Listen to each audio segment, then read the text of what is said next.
Last month in Evanston, Illinois, the city council passed a resolution that banned federal immigration agents from using city property in their ongoing Operation Midway Blitz.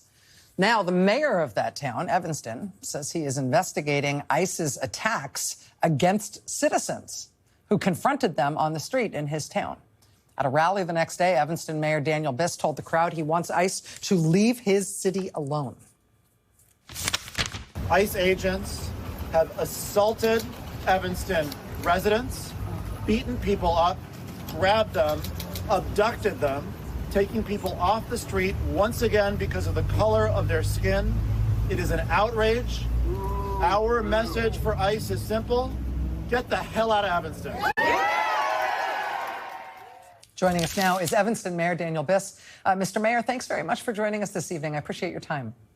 Thanks so much for having me. Do you think that federal law enforcement have acted unlawfully in Evanston? I know that you've talked about the possibility that federal agents who have particularly interacted physically with local residents should perhaps be investigated in terms of whether they've broken the law in their interactions with your residents. Yeah, I mean, let's start with what they have been doing in general. They drive around town looking for people whose skin is brown, essentially trying to prosecute the crime of gardening while brown. They pick them up, they grab them, they abduct them, they're gone. And then last Friday on Halloween, in addition to that, because they realize that the uprising and the resistance movement is becoming a problem for them, they're now going after dissenters. And they attacked people. They were punching someone in the head whose head was on the asphalt, as you showed from a citizen-gathered video before the break. These are outrages. They're physical assaults on people who are literally just exercising their First Amendment rights. We can't have this. What do you think the country should understand about your residents and the type of reaction, the kind of resistance that you're describing that's taking shape in Evanston? We can see it in terms of local media coverage and local social media in terms of residents documenting what they are seeing and the way they're responding. But as Evanston's mayor, what should we understand about how the city of Evanston and people who live there feel about and how they're acting in response to Trump's agents?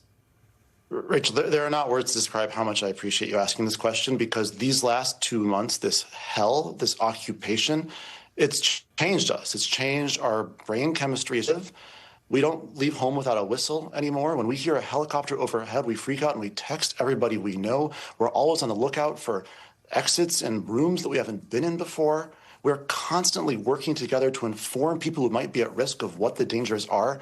We are a community under occupation, and people are rising up. Yes, the city's doing everything we can. We are trying to be the tip of the spear fighting back against ICE, but it's not just the government. In fact, not even necessarily mostly the government. Just residents are coming together, building new organizations, new networks to track ICE, to keep people informed of their rights, to keep people safe, frankly, to slow ICE down so they can abduct fewer people in a given shift. It is horrifying, and yet it's astonishingly uplifting to see the way people are fighting back. I have to ask, because of that, what you're describing and what we've been able to observe from here is a movement that is instinctual on the part of your residents. People, yes, just people that were organized, who may have been political activists in some way or shape or form in advance of this. But a lot of people instinctually are reacting and organizing and doing this sort of community rapid response stuff. And since more people started doing it instinctually, we are seeing more and more people do it in terms of the numbers. Given the change that's happened in Evanston, I wonder if you could speak to people in other towns around this country, whether they're elected officials or just residents of places where this kind of ICE action may be coming next, how to best prepare for it. The rapid growth of the reaction in your city would seem to indicate that that people should be prepared for movements like this really taking off. Yeah, I would say get ready. If they're not in your city yet, particularly if you're a blue community, a progressive community, get ready. And if you're an elected official, call me. We are not just ready and willing, but excited to tell you everything we've done on a governmental level, what our playbook is, and to encourage you to copy us. And if you can think of something else to do, we'll copy you back. But for activists, here's the thing. For all of the extraordinary work that's been done here in Evanston, I know that the activists who have been leading these efforts wish they were ready earlier, wish they had been in April where they are now in November. And so start to form those coalitions, start to learn best practices, be out there educating people about their rights, put together those signal chats where you can communicate securely. Just start to build it out, because what typically happens is after the first abduction, the first outrage occurs, then there's an influx of people who want to help, and you're kind of a little bit behind the eight ball organizing at that point.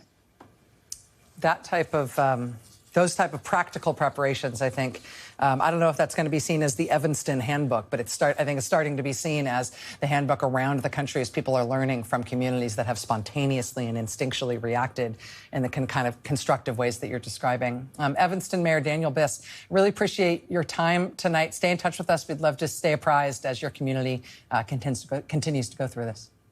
Thank you so much. All right, we'll be right back. Stay with us.